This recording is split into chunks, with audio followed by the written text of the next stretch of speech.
As-tu déjà eu l'étrange sensation de jouer un rôle dans ta propre vie, comme si tu étais devenue la personne que le monde attend de toi, plutôt que celle que tu es réellement?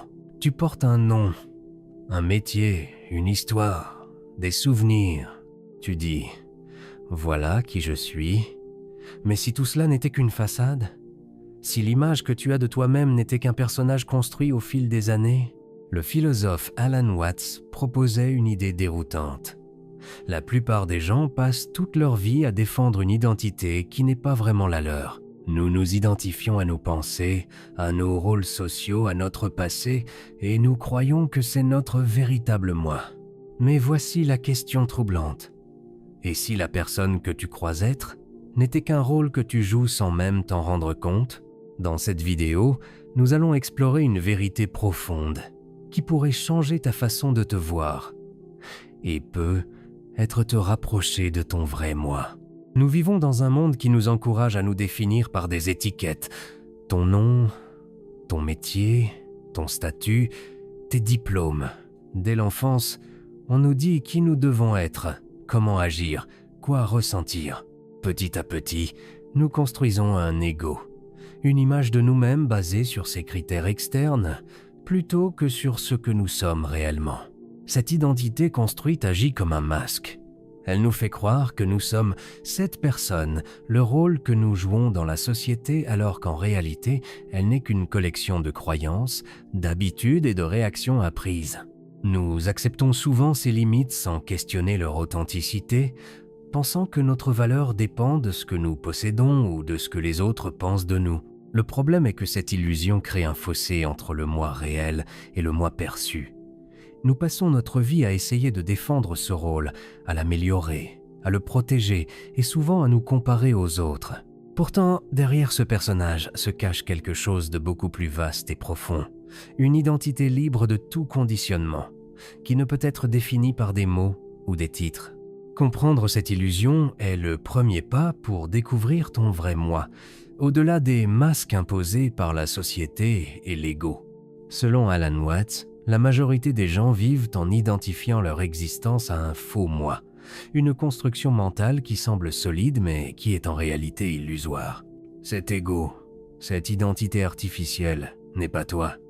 C'est un masque façonné par la société, l'éducation et nos propres peurs qui nous fait croire que nous sommes limités à ce que nous pensons être.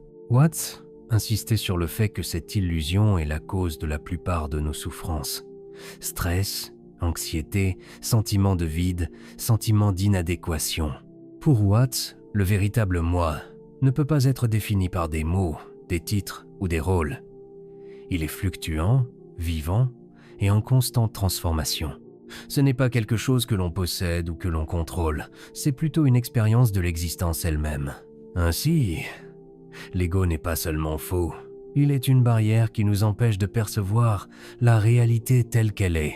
Son enseignement est fortement influencé par les philosophies orientales, notamment le bouddhisme et le taoïsme. Ces traditions considèrent que l'attachement à une identité fixe est la source de la souffrance.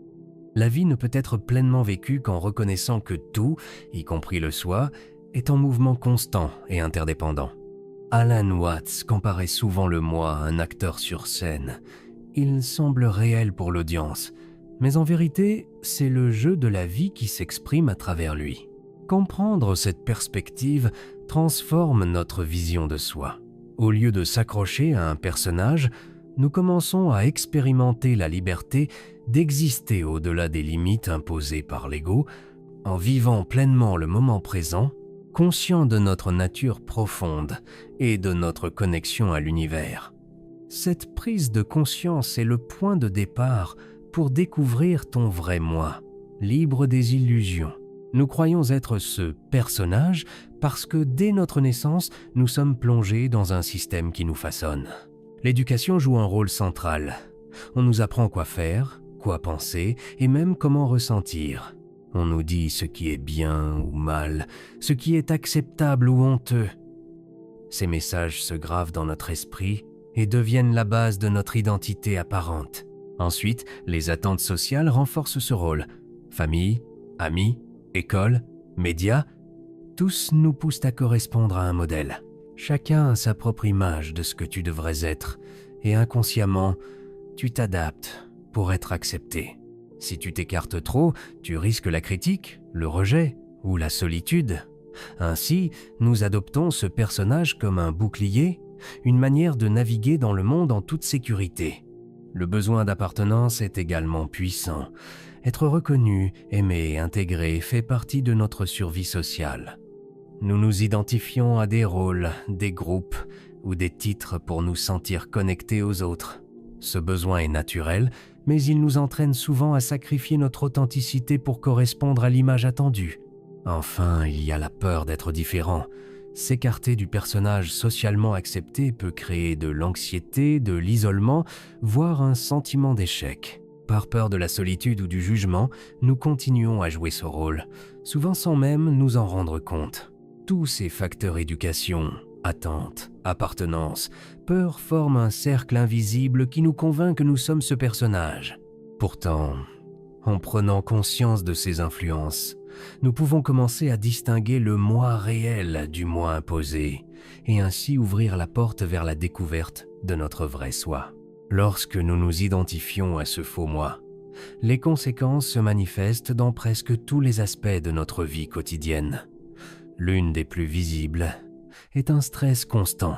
Nous essayons en permanence de maintenir une image, de répondre aux attentes des autres, de paraître compétents ou heureux. Cette lutte permanente épuise notre énergie et nous empêche de vivre pleinement le moment présent. La peur du jugement devient également omniprésente. Chaque décision, chaque parole est filtrée à travers le prisme de ce que les autres pourraient penser. Cette vigilance constante crée une anxiété silencieuse qui nous éloigne de nos véritables désirs et nous pousse à faire des choix par conformisme plutôt que par authenticité. La comparaison sociale s'installe presque naturellement. Nous observons la réussite, l'apparence et le style de vie des autres, puis mesurons notre valeur à l'aune de leurs accomplissements. Cette compétition invisible nourrit la frustration et le sentiment d'insuffisance, nous faisant oublier que chacun a son propre chemin et son propre rythme. Enfin, il y a cette sensation de vide intérieur. Même lorsque nous réussissons ou recevons la reconnaissance sociale, un étrange sentiment de décalage persiste. Pourquoi ? Parce que nous nourrissons un personnage, pas notre vrai moi. Les plaisirs superficiels et les accomplissements extérieurs ne comblent jamais complètement le manque intérieur. Ainsi, l'illusion de l'identité crée un cercle vicieux. Stress, peur, comparaison et vide intérieur s'alimentent mutuellement. C'est seulement en remettant en question le rôle que nous jouons que nous pouvons commencer à apaiser ces tensions et à nous reconnecter à notre véritable essence. La grande révélation, au cœur de l'enseignement d'Alan Watts, est simple mais profonde. Tu n'es pas ton rôle, tu n'es pas ton histoire, tu n'es pas ton ego. Toutes ces identités auxquelles tu t'accroches, le métier que tu exerces, les étiquettes que l'on t'a collées, les expériences passées qui te définissent, ne sont que des couches superficielles. Elles ne représentent pas ton essence véritable. Si tu observes attentivement, tu remarqueras que ces rôles changent constamment. Tu es parfois un étudiant, parfois un professionnel, parfois un ami ou un parent. Pourtant, derrière ces rôles multiples, il y a quelque chose de stable et de plus vaste. Une conscience vivante, un être qui observe, un soi qui transcende les limites imposées par la société et l'ego. Watts nous invite à comprendre que ce vrai moi n'est pas une chose que l'on possède ou un objectif à atteindre. C'est une expression de la vie elle-même, fluide et interconnectée. Comme l'eau qui prend la forme du récipient qui la contient, tu existes à travers chaque expérience, chaque émotion, chaque pensée sans jamais être limité par elle. Ce n'est pas un moi séparé, mais une manifestation de l'univers en action. Lorsque tu commences à réaliser cela, une transformation s'opère. Les masques que tu portais commencent à tomber et tu ressens une liberté profonde, une légèreté d'être que l'ego ne peut jamais offrir. Les tensions, la peur du jugement, le stress constant, tous deviennent secondaires face à cette expérience directe de toi-même. Découvrir ton vrai moi, c'est se reconnecter à l'énergie de la vie, à cette partie de toi qui est toujours entière, toujours présente et qui n'a besoin d'aucune validation extérieure. C'est comprendre que la véritable identité n'est pas ce que tu fais, mais ce que tu es fondamentalement, une étincelle vivante de l'univers, unique et infiniment libre. Imagine Claire, une femme qui a passé 10 ans à travailler dans une grande entreprise, toujours à porter le rôle de professionnelle compétente et ambitieuse. Chaque jour, elle se définissait par son poste, son statut et l'approbation de ses collègues. Puis un jour, elle décide de tout quitter pour se consacrer à sa passion, la peinture. Soudain, son identité change du tout au tout. Elle n'est plus la cadre sérieuse, mais l'artiste qui crée et explore. Ses amis l'aperçoivent différemment et elle-même se sent transformée.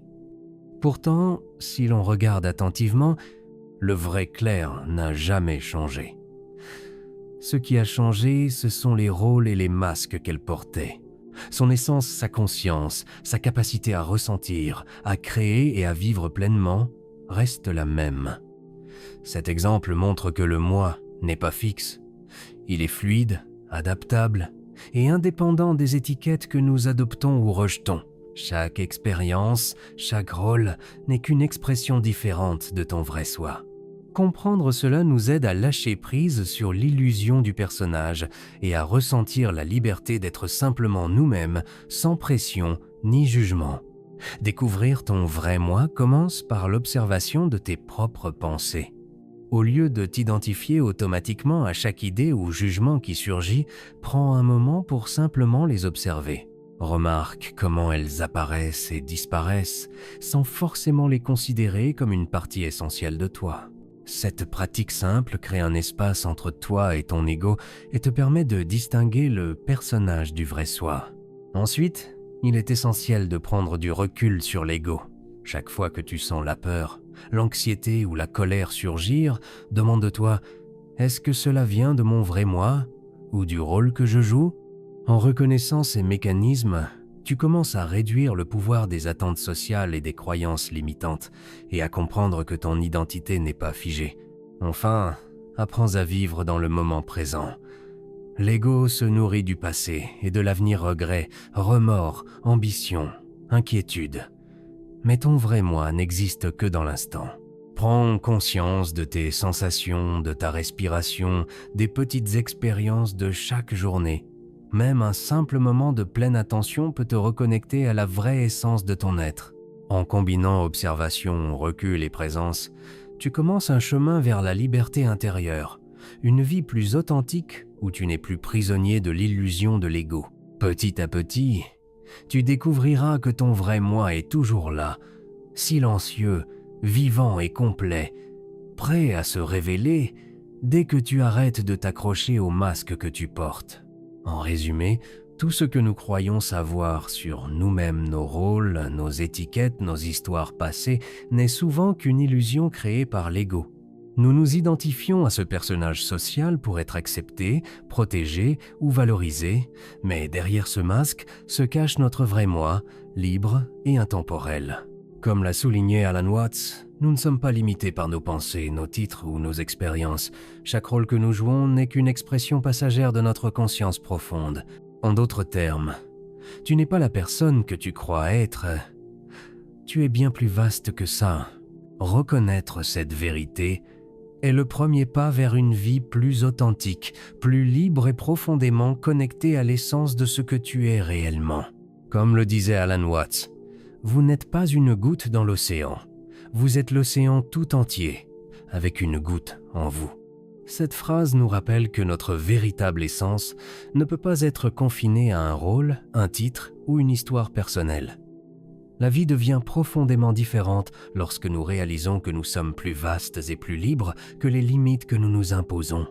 Chaque pensée, chaque émotion, chaque expérience n'est qu'une manifestation temporaire de quelque chose de beaucoup plus grand. En observant, en lâchant prise et en vivant pleinement l'instant présent, nous découvrons que le vrai moi n'est jamais perdu. Il attend simplement d'être reconnu au-delà des masques et des illusions.